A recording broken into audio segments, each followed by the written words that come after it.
Hello, and welcome back. This is the third discussion in this series. So far, we've discussed what value is and defined what chains of identity are. Now we'll be turning to the final question. What is the point of zero? Why do we want to seek it out? And what benefits might be derived by pursuing it? I think each one of us knows what religion, gurus, self-help experts, and spiritual people are offering. Book sales, tithes and offerings. They're offering the same damn thing that retail salespeople are offering, a solution to some kind of problem. What do you do when you need food? You give money to a grocer. What do you do when you need gas? You give money to a gas station attendant. What do you do when you need tools? You give money to a tool salesman. Now, what do you do when you need answers to life's big questions? Do you give money to a church? How about if you need to know if your grandmother is happy on the other side?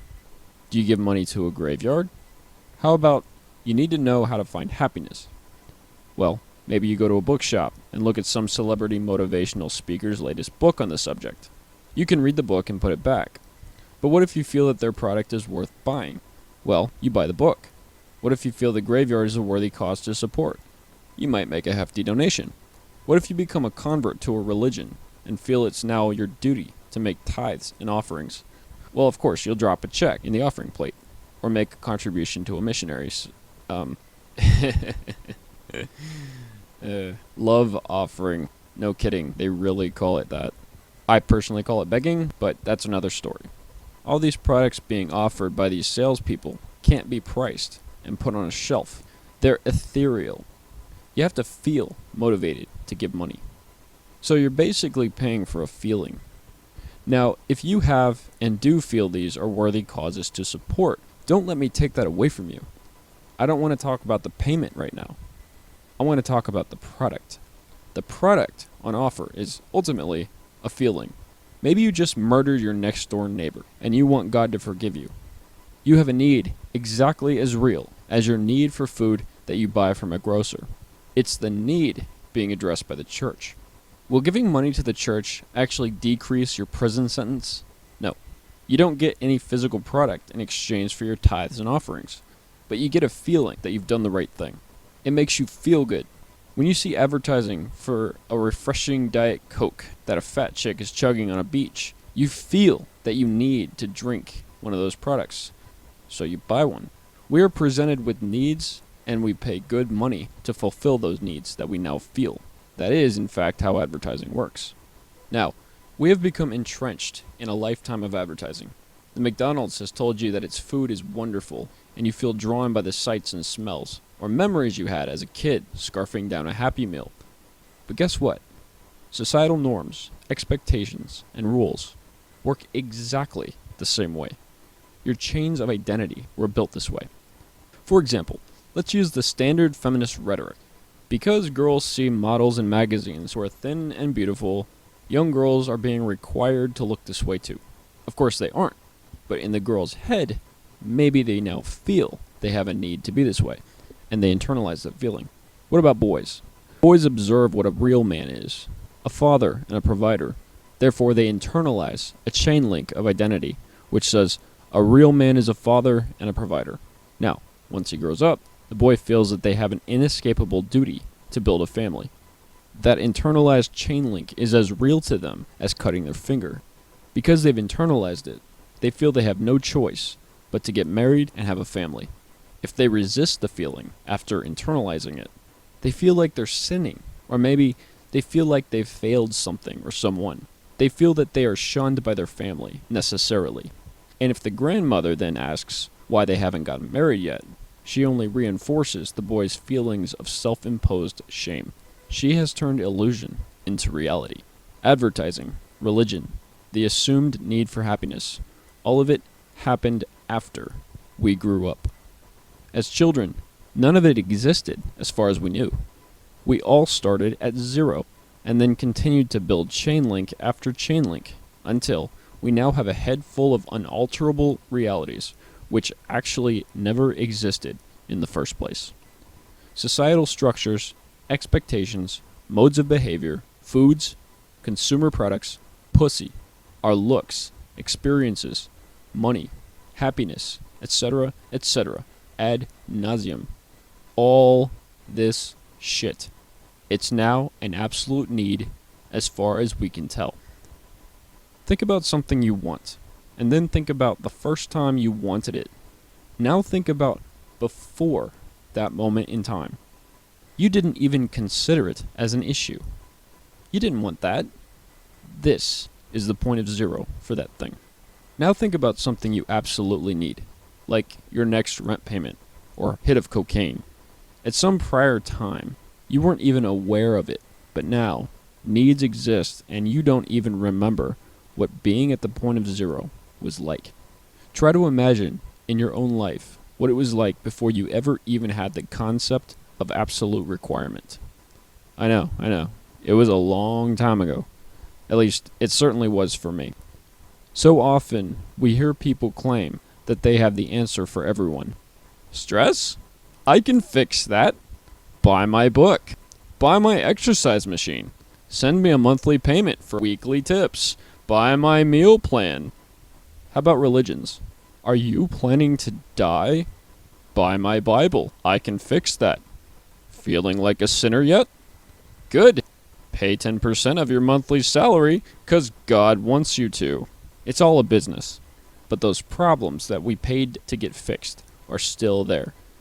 We still need to solve stress, or fear of death, or the never-ending need for advertised products, or societal expectations that make us fear social castigation, or the need for fulfillment, or the need to keep up with our neighbor's amazing yard. Do we need to buy all that stuff? Won't that work to fix these problems? Won't the problems go away if we satiate the need? Won't it? Well, has it worked? It didn't work for me. Here's what I think. There was a time for every single one of us where none of these needs existed. We didn't feel a single one of these needs. We had no chains of identity. We had no influence from advertising. None of it. That is your individual point of zero.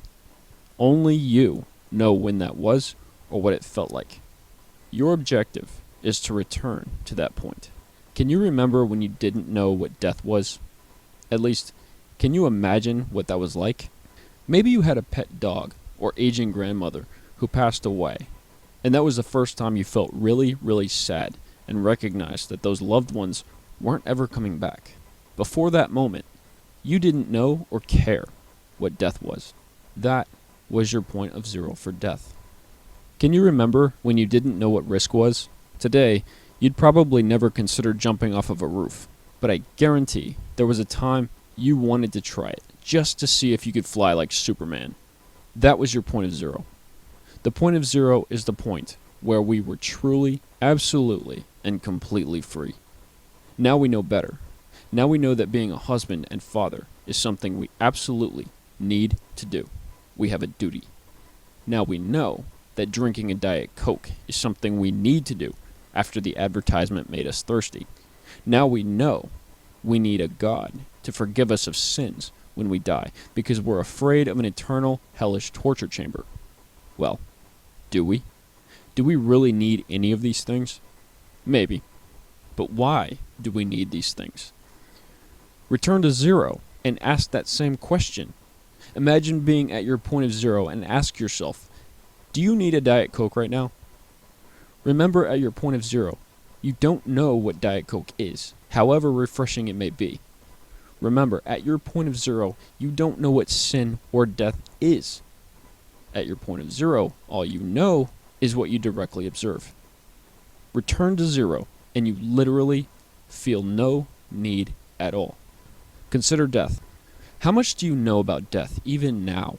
You are far removed from your point of zero, and you don't know any more about what comes after death than you did back then. We have internalized a fear of the unknown. At some point in your past, you were so unaware that you had no fear of the unknown. Hell, everything was unknown to you at that time. You were probably like, cool, let's check it out. But now, we fear it. Why? We have a chain link of identity which we've internalized. That chain link is as real to us as cutting our finger.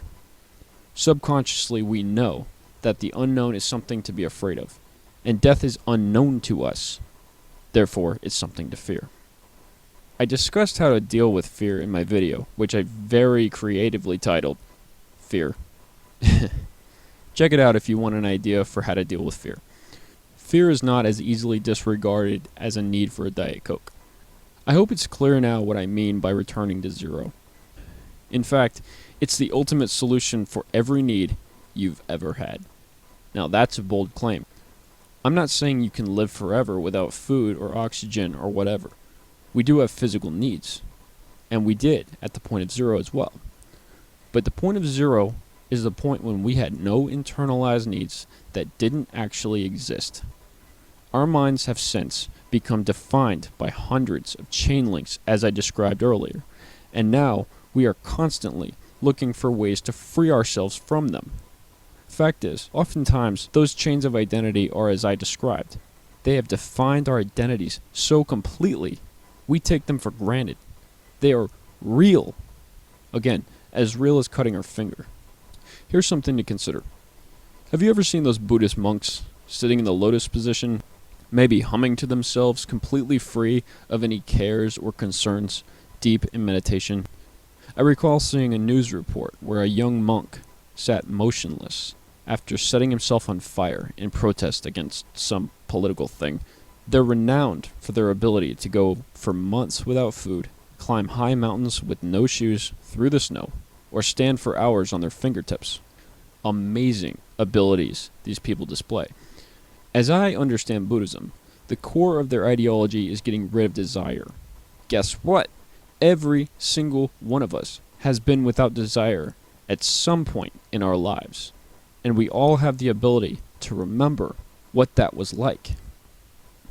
Remember what it was like, and you can find the inner peace you would now pay good money to obtain. What's the solution to peace? Getting rid of stress and need. What's the solution to fear? Getting rid of the stress response to a threat. What's the solution to advertising, which constantly infects our brains? Getting rid of the knee-jerk need for the product being offered.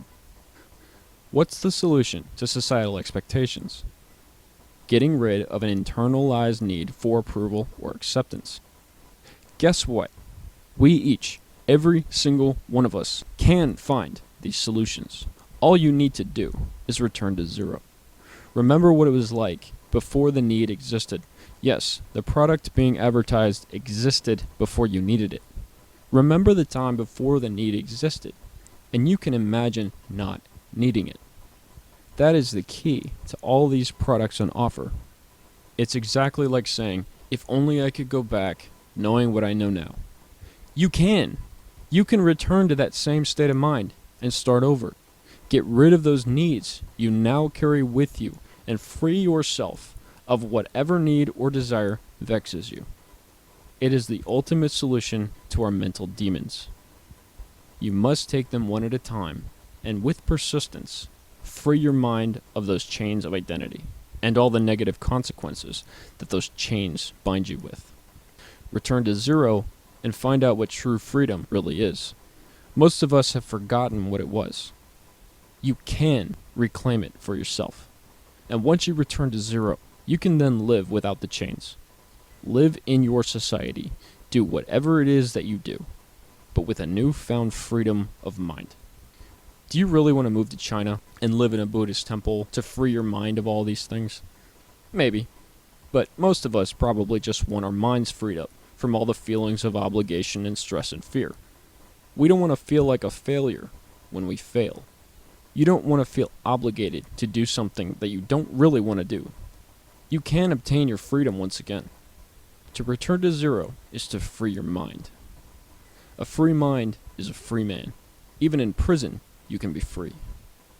But you must return to zero to remember what it was before those needs, fears, demands, requirements, and anxieties existed. You don't need to pay anyone for answers. The answers, all of them, were there the whole time. All you need to do is remember. I hope you found this discussion valuable and maybe even enlightening.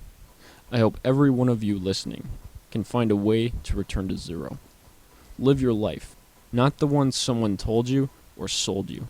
It's your life. The only need you will ever have is to live free in your mind.